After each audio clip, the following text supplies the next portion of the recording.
പെരുമ്പാവൂരിൽ എൽദോസ് കുന്നപ്പള്ളിക്ക് വീണ്ടും സീറ്റ് നൽകുന്ന കാര്യത്തിൽ കോൺഗ്രസിൽ ആശയക്കുഴപ്പം കനക്കുന്നു. പ്രാദേശിക പാർട്ടി ഘടകങ്ങളിൽ നിന്നുള്ള എതിർപ്പിനൊപ്പം സീറോ മലബാർ സഭ നിലപാടും കൂടി ചേർന്നതോടെയാണ് എൽദോസിന്റെ സീറ്റ് തൃശങ്കുവിലായത്.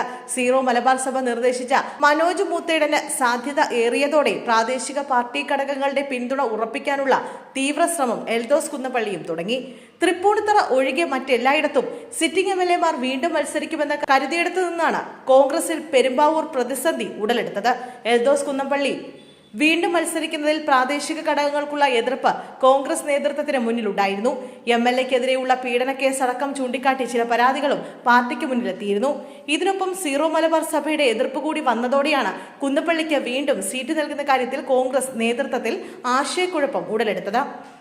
എറണാകുളം ജില്ലയിൽ സീറോ മലബാർ സഭ അംഗങ്ങളായ 3 MLA-മാർ കോൺഗ്രസിൽ ഉണ്ടായിരുന്നെങ്കിലും ഇപ്പോൾ പ്രാതിനിധ്യം അങ്കമാലി MLA റോജി M. ജോണിൽ മാത്രമായി ഒതുങ്ങിയെന്നാണ് സഭാ നേതൃത്വത്തിന്റെ പരാതി. ഈ പശ്ചാത്തലത്തിലാണ് മുൻ ജില്ലാ പഞ്ചായത്ത് പ്രസിഡന്റ് മനോജ് മൂത്തേടിനെ സ്ഥാനാർത്ഥിയാക്കണമെന്ന ആവശ്യം സഭ പാർട്ടി നേതൃത്വത്തിന് മുന്നിൽ വെച്ചത്.